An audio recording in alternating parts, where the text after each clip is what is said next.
എന്ന് പറഞ്ഞവർ ഇന്നത്തെ 2 വായനകളിലും സഹനങ്ങളെ കുറിച്ചുള്ള അല്ലെങ്കിൽ പീഡനങ്ങളെ കുറിച്ചുള്ള വായനകളാണ് നമ്മൾ വായിച്ചു കേട്ടത്. ഇതിൽ ഒന്നാമത്തെ വായനയില് വിശുദ്ധ പൗലോസിലെ ഫിലിപ്പിയർക്ക് എഴുതിയ ലേഖനത്തില് ഈ ഫിലിപ്പിയായിലെ സഭയിലെ അംഗങ്ങൾക്ക് പൗലോസിലെ അവരോട് പറയുകയാണ്, നിങ്ങളെ എതിരാളികളിൽ നിന്നുണ്ടാകുന്ന എന്തെങ്കിലും പീഡനങ്ങളൊക്കെ ഉണ്ടാവും, നിങ്ങളതില് വിഷമിക്കൊന്നും വേണ്ട, അതിനെ കുറിച്ച് നിങ്ങൾ ടെൻഷൻ അടിക്കേണ്ട, ആകുലരാകേണ്ട. കാരണം എന്താണ്? അത് ദൈവത്തിൽ നിന്നുള്ളൊരു അടയാളമാണ്. എന്തടയാളമാണ്? അതായത് നിങ്ങൾക്കും അവർക്കും ഉള്ള ഒരു അടയാളമാണ്. നിങ്ങൾക്ക് അത് രക്ഷയുടെ അടയാളമാണ്. ദൈവനാമത്തെ പ്രതി നിങ്ങൾക്ക് പീഡനങ്ങൾ അയക്കേണ്ടി വരുമ്പോൾ അത് നിങ്ങളെ രക്ഷയിലേക്ക് നയിക്കും. നിങ്ങൾ ഏറ്റെടുക്കേണ്ടി വരുന്ന അല്ലെങ്കിൽ നിങ്ങൾ ഏറ്റെടുക്കുന്ന ആ സഹനങ്ങൾ നിങ്ങളെ രക്ഷയിലേക്ക് നയിക്കും.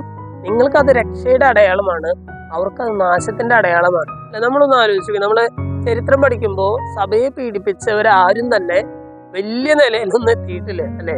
സഭയിലെ പീഡനങ്ങൾ ഏറ്റെടുത്തവർ ഇന്ന് വിശുദ്ധരായിട്ടൊക്കെ നമ്മൾ വണങ്ങുന്നുണ്ട്. പക്ഷെ അവരെ പീഡിപ്പിച്ചവരാരും അങ്ങനെ വലിയൊരു നിലയിലെത്തിയതായിട്ട് നമ്മൾ വായിക്കുന്നില്ല. അവരെല്ലാം ഈ പൗലോസിലെ പറഞ്ഞതുപോലെ നാശത്തിന്റെ പാതയിലൂടെ ചരിച്ചു എന്നുള്ളതാണ്. ഇന്നത്തെ സുവിശേഷത്തില് ഈശോ നമുക്കൊരു ഉറപ്പ് നൽകുന്നുണ്ട്, ശരീരത്തെ കൊല്ലുന്നതിൽ കവിഞ്ഞ് മറ്റൊന്നും ചെയ്യാൻ സാധിക്കാത്തവർ നിങ്ങൾ ഭയപ്പെടുന്നു വേണ്ട. എന്നാൽ മരണത്തിന് ശേഷം നിങ്ങളെ നരകത്തിന് അർഹനാക്കാനായിട്ട് കഴിവുള്ളവൻ നിങ്ങൾ ഭയപ്പെടുവെന്ന് ഈശോ പറയുകയാണ്.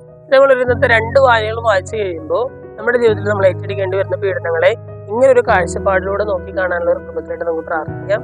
ദൈവം നമ്മെല്ലാവരെയും സമൃദ്ധമായിട്ട് അനുഗ്രഹിക്കും.